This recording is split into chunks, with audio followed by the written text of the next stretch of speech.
요한복음 2장을 보게 되면 예수님이 물로 포도주를 만드시는 기적이 나타납니다. 결혼식에 초대되어 가신 예수님은 피로연에 포도주가 떨어지게 되자 그의 어머니 마리아의 간청으로 하인들에게 물을 항아리에 가져다 부으라 명하신 후에 그 물을 떠다 신부 측 연회장에게 갖다 주라 하셨습니다. 그런데 그 물을 마신 연회장은 갑자기 얼굴이 환해지면서 미소가 얼굴 가득히 퍼져나가기 시작합니다.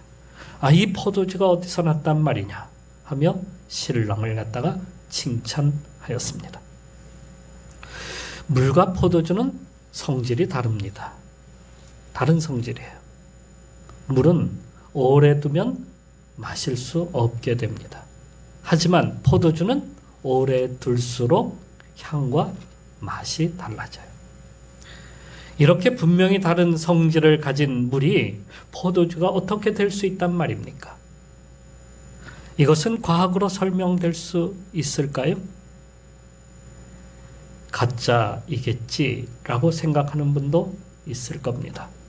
뭐가 비슷해야 눈속임도 하죠. 이건 우리의 생각으로는, 우리의 상상으로는, 우리의 지식으로는 불가능하다. 여기는 그러한 것 아니겠습니까? 이건 있을 수 없는 일입니다. 그런데 그런 것조차도 하나님께서는 행하신다는 말씀이에요. 변하지 않는 것 중에 하나가 우리가 인간이 가진 기질 혹은 본질이라고 이렇게 말씀드릴 수 있습니다. 물론 환경에 따라 마음 자세나 또 사회 적응 등은 이렇게 달라질 수 있지만 그 사람의 본래 가진 그 기질은 변하지 않는다는 거예요. 사람들이 흔히 하는 말 가운데 이런 말이 있습니다. 사람이 어떻게 바뀌냐? 사람은 죽어도 안 바뀌어.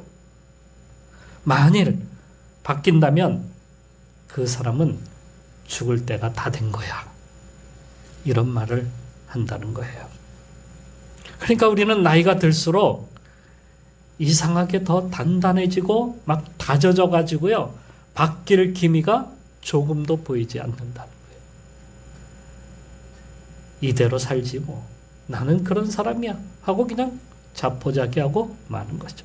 그럼 교육을 하고 훈련을 하면 바뀌는가 하겠지만 그것은 사회성이 바뀌는 것이지 그 사람 자체가 바뀌는 것이 아니다 하는 겁니다. 그러기에 바뀌는 것은 절대로 아닙니다. 그러니까 인간은 바뀌기가 어렵다는 얘기예요. 인간의 마음은, 인간의 생각은 한번 고정된 것은 바꾸지를 않아요.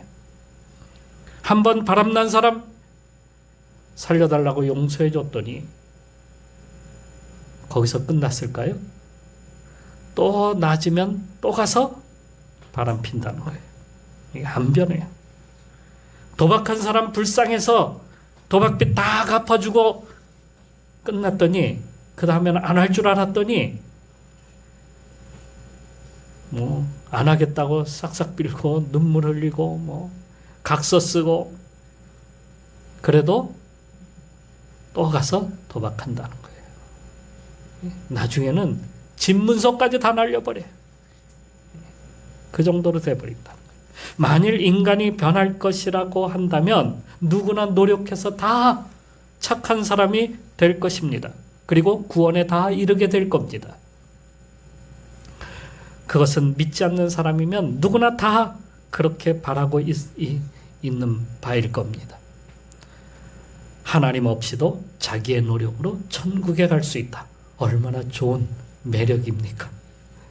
특히 심리학자들 가운데는 인간은 노력하면 생각이 바뀌고 인생이 바뀐다. 이렇게 말하는 학자들도 꽤 있습니다. 지난번에도 제가 말씀드렸듯이 21번의 법칙, 우리가 광고를 갖다가 21번을 보게 되면 그 마음에 어떻게 그 광고를 본 대로 따라가게 돼 있어요. 물건을 사려고 그것을 갖다가 다시 한번 쳐다보게 된다는 거예요. 그런 마음이 우리 마음 가운데 생긴다는 거예요. 그러니까 이 21번의 노력과 습관을 가지게 되면 인간은 바뀌는 것이 아닌가 이렇게 생각할 수도 있다는 거예요. 또 그것도 안 되면 꾸준히 몇 년을 10년을 노력하면은 다 된다 뭐 이렇게 말씀드린 적도 있습니다. 그런데 그것은 우리의 습관이 조금 바뀔 뿐이지 우리 기질이 바뀌는 것은 아니다.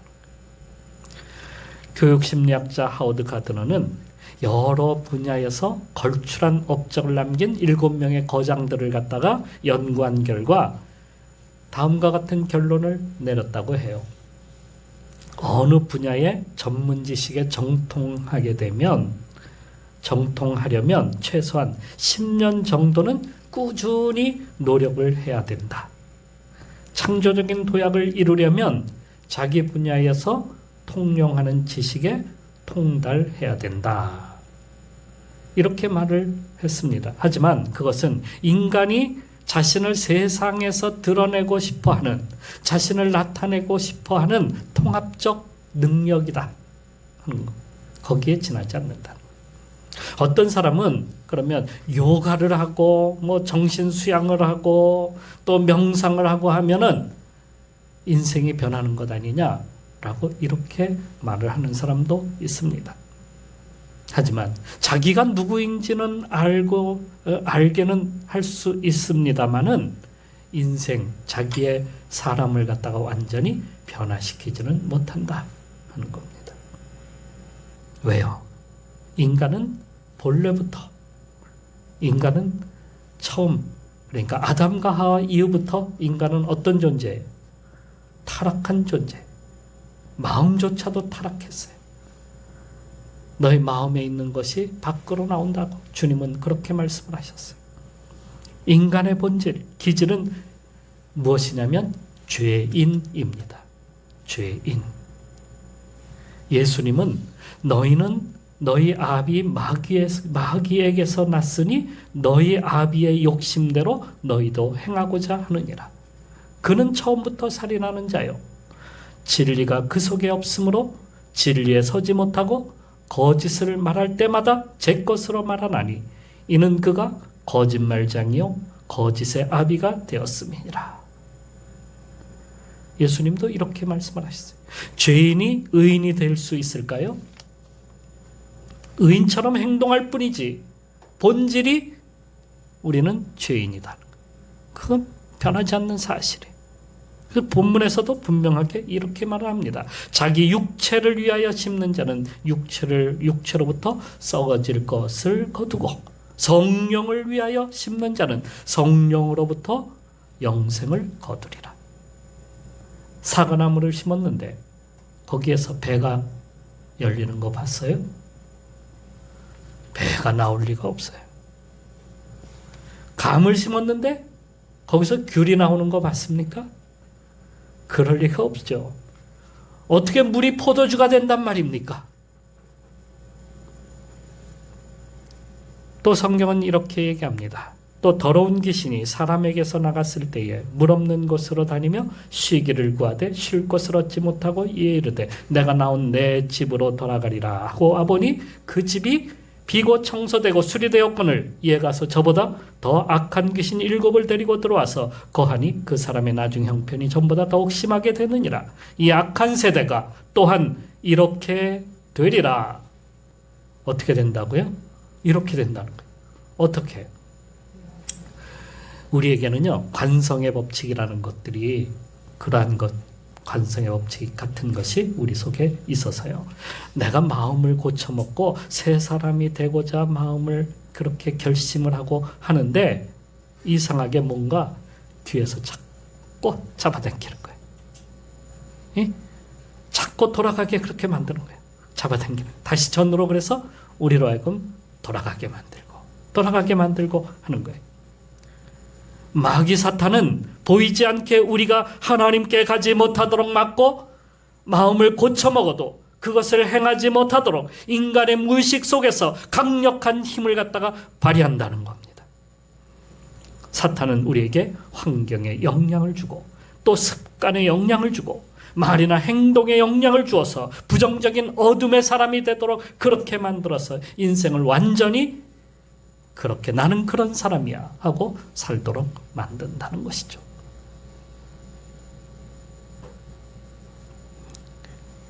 우리가 새해가 되면 결심을 하잖아요. 내가 새 사람 되겠다. 내가 이렇게 살지 않겠다. 내가 한번 이번에는 이렇게 한번 목표를 정하고 해봐야 되겠다. 그런데 그때마다 우리는 어떻게 돼? 다시 돌아가는 거예요. 왜 돌아가는 거예요? 지금까지 말씀드린 대로. 그래서 사탄이 오히려 더 전에보다 더 악한 모습으로 그렇게 가도록 그렇게 우리 인생을 버리도록 만든다 하는 겁니다. 그렇다면 우리는 영원히 변할 수 없는 존재로 살아가게 되는 걸까요? 우리 인생은 참으로 불쌍한 삶을 살아가는 것이 맞습니까? 방법이 없단 말입니까? 영원히 썩어서 멸망받을 존재로 살아가게 된단 말이냐? 그러기에 우리는 먼저 예수 그리스도 앞에 나가야 된다는 사실을 오늘 이 이야기를 통해서, 이 말씀을 통해서 다시 한번 드리는 겁니다. 어디로 나가야 된다? 예수님 앞에 나가야 된다는 거예요. 하나님은 우리 인생을 바꿔주시기 위해서 예수 그리스도를 우리에게 보내주신 겁니다. 그분을 통해서 우리 인생을 썩어버릴 영원한 멸망의 길에서 영원한 생명의 길로 나가도록 바꿔주시는 거예요. 그것을 새로운 삶, 새로운 피조물이라고 이렇게 말씀하고 계십니다. 땅을 보고 살던 사람이 하늘을 보는 인생으로 바뀌는 겁니다. 육체를 위해 살던 사람이 천국을 소유한 인생으로 사는 겁니다.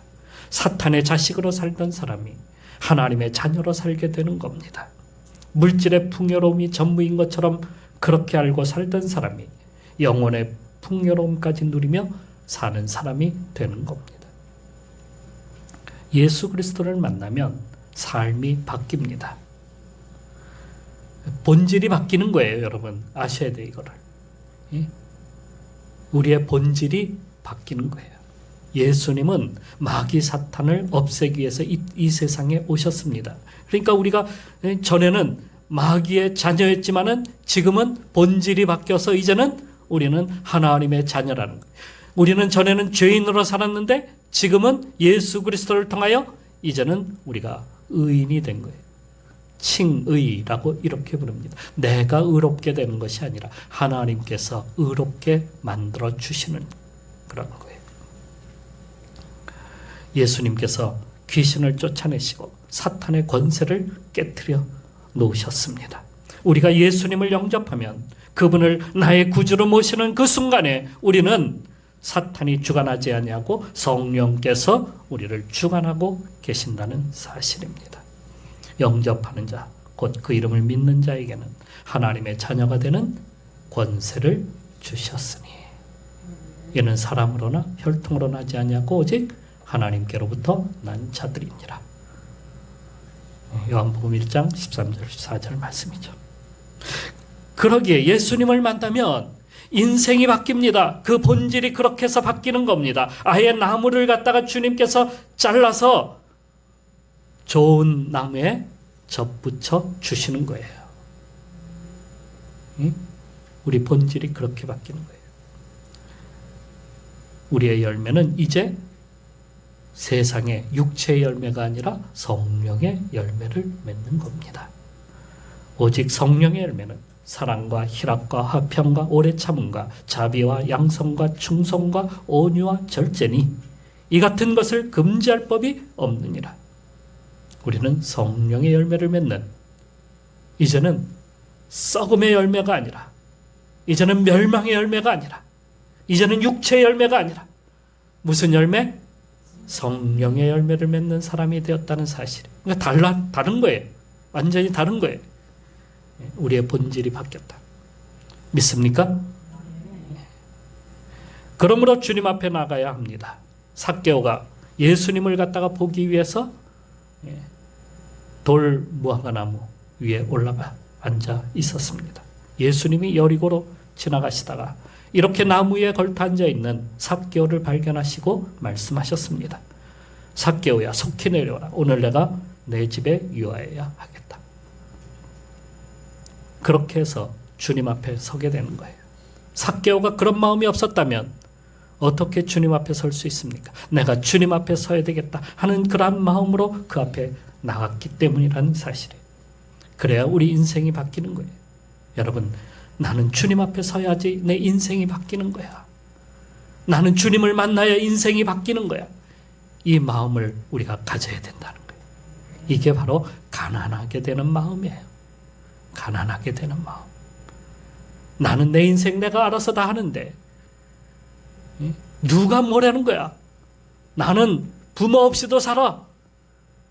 나는 나 혼자 스스로 다 할 수 있어. 이건 뭐예요? 이건 교만한 거예요. 이건 진짜. 그죠? 난 하나님 없이도 살 수 있어. 인생에 있어서 이거보다 더 교만한 게 어디 있습니까?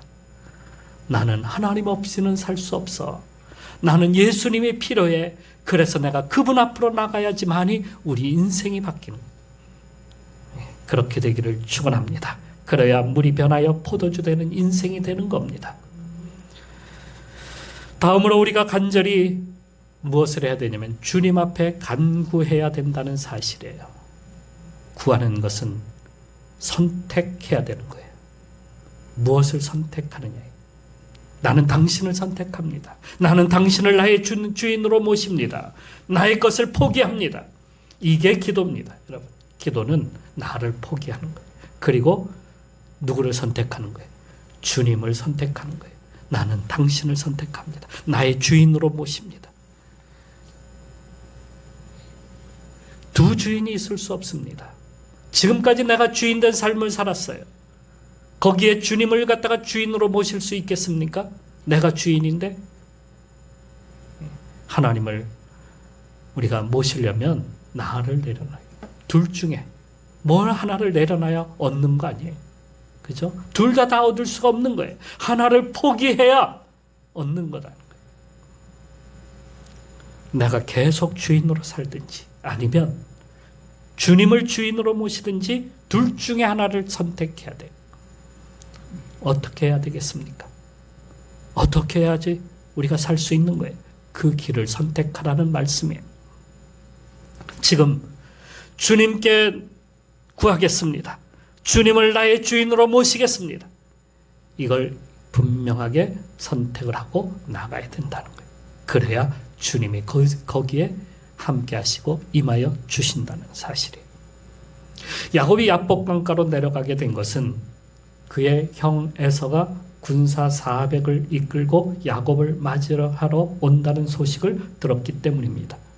그는 과거에 형에게 죽을 죄를 지었어요. 아버지의 모든 유산을 가로챘기 때문입니다. 이것만으로도 그는 죽을 죄를 진 겁니다. 야곱은 막다른 길목에 섰습니다. 피할 길이 없었어요. 불같이 달려오는 에서의 군사를 어떻게 피한단 말입니까? 어떻게 그들로부터 재산을 지키고 어떻게 그들로부터 아내와 자식을 갖다가 지켜낸단 말입니까? 두려움이 쌓였습니다. 그래서 야복강가로 가게 되었는데요. 그때까지 그는 어떠한 것도 포기할 생각이 없었습니다. 그것 때문에 그는 밤새껏 부르짖었지만은 소용이 없었어요. 그 자리만 맴돌 뿐이었어요. 더 이상 나갈 수가 없었어요. 아무리 머리를 써서 묘안을 짜내 다른 방법을 간구하려고 해보았지만은 방법이 없었습니다.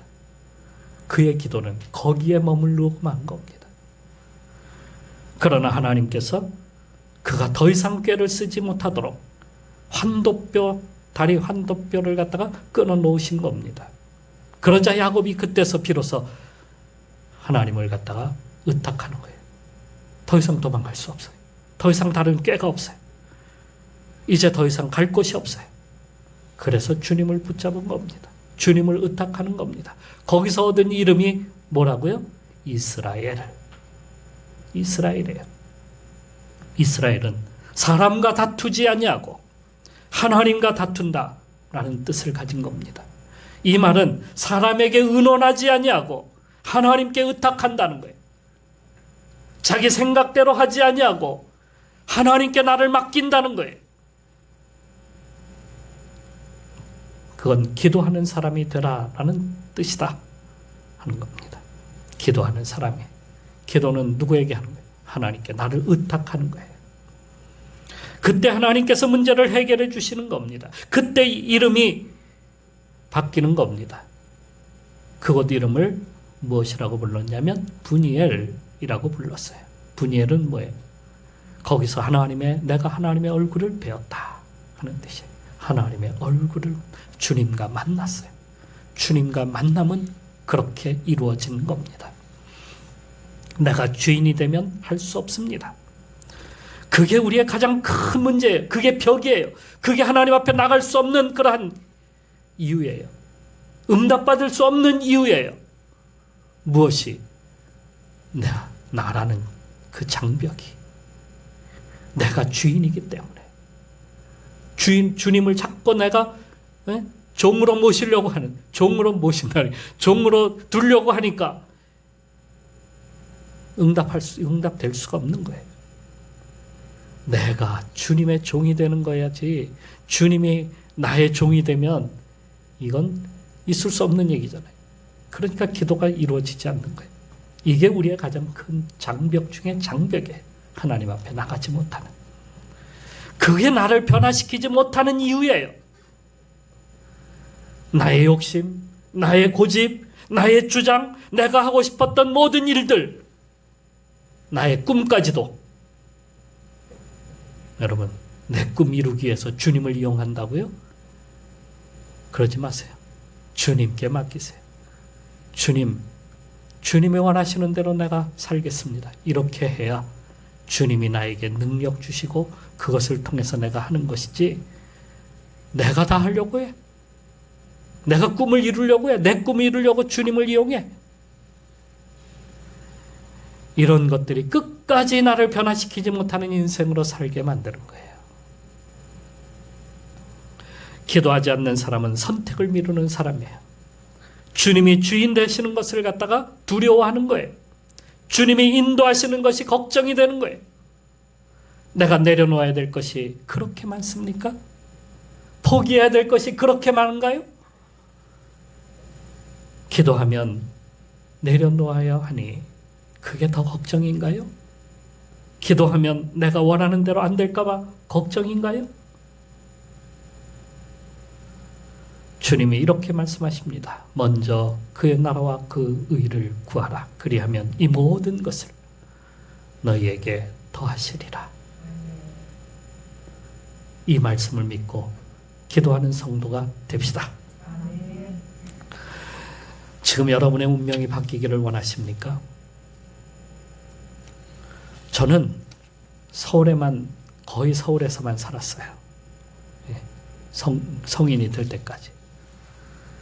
그래서 바다하고는 거리가 멀었어요. 대학 다닐 때에 기숙사 생활을 했는데요. 제 방 친구가, 방 한 방에 들어온 친구가 부산이 고향이래요. 부산 어디냐 그랬더니 해운대 앞이래요. 바닷가 앞이래요. 그래서 여름이 돼가지고요, 그 친구 집에 놀러를 갔어요. 정말 해운대 앞이에요. 저는 그 집에 가갖고 처음으로 갈치국을 먹어봤어요. 그리고 갈치 구이가 나오는데 생전 내가 먹어보지 못한 갈치가 어마어마한 그 크기의 갈치가 나온 것을 보고 저는 얼마나 그때 놀랐는지 몰라요. 이런 갈치도 있었네. 그리고 이제 바닷가로 내려갔습니다. 물을 보자마자. 그래도 저는 서울 변두리의 그 냇가에서 매일 물장구 치고 살았던 그런 경험이 있어서 그날 저도 옷을 다 벗고 바닷속으로 뛰어 들어갔습니다. 그 친구가 이야기했어요. 저기 보이는 부표 있지? 거기까지 수영하고 가는 거야. 저는 그날 죽는 줄 알았어요. 바닷물이 그렇게 짠 줄을 저는 처음 알았습니다.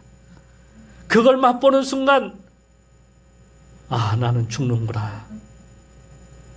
그 물이 막 입속으로 들어오기 시작하는데요. 정신이 몽롱해지고 그리고 앞이 보이지 않았어요. 힘이 막 빠져나가기 시작합니다. 물속으로 막 점점 빠져드는 뭔가 잡아당기는 것 같아요. 그러는 순간 누군가 와서 저를 턱 잡았어요. 누구겠어요? 제 친구였어요. 제 친구가 와서 저를 탁 붙잡으면서 하는 얘기가 이 말이었어요. 힘을 빼고 파도에 몸을 맡겨. 그게 쉬우면 나는 수영선수가 됐을 겁니다. 그날 저는 그 친구 말대로 힘을 빼고 파도 타기에 파도를 타려고 애를 썼어요. 다행히 저는 죽지는 않았어요. 그것 때문에. 여러분, 수영을 잘하는 사람은 파도 타기를 잘하는 사람이에요. 그냥 이런 강이나 혹은 이런 데서 수영하는 것은 틀려요. 또 강도요. 이렇게 가다 보니까 수영을 하다 보니까 물 그 온도가 시시각각 바뀌어요. 물살도 바뀌고. 그래서 강에서 수영하는 것도 위험해요. 그냥 냇가에서 정도나 수영하면 몰라도 말이에요. 네, 풀장에서 하세요. 그런데 바다에서 수영을 하려면 파도를 잘 타야 돼요. 근데 그 파도를 잘 타려면은 바다에서 살아야 돼요. 바닷가에 사는 사람 외에는 파도 잘 타는 사람은 별로 없을 거예요. 우리 인생을 바꾸려면 나의 힘을 빼고 누구에게 맡겨라? 하나님께 맡겨야 돼요.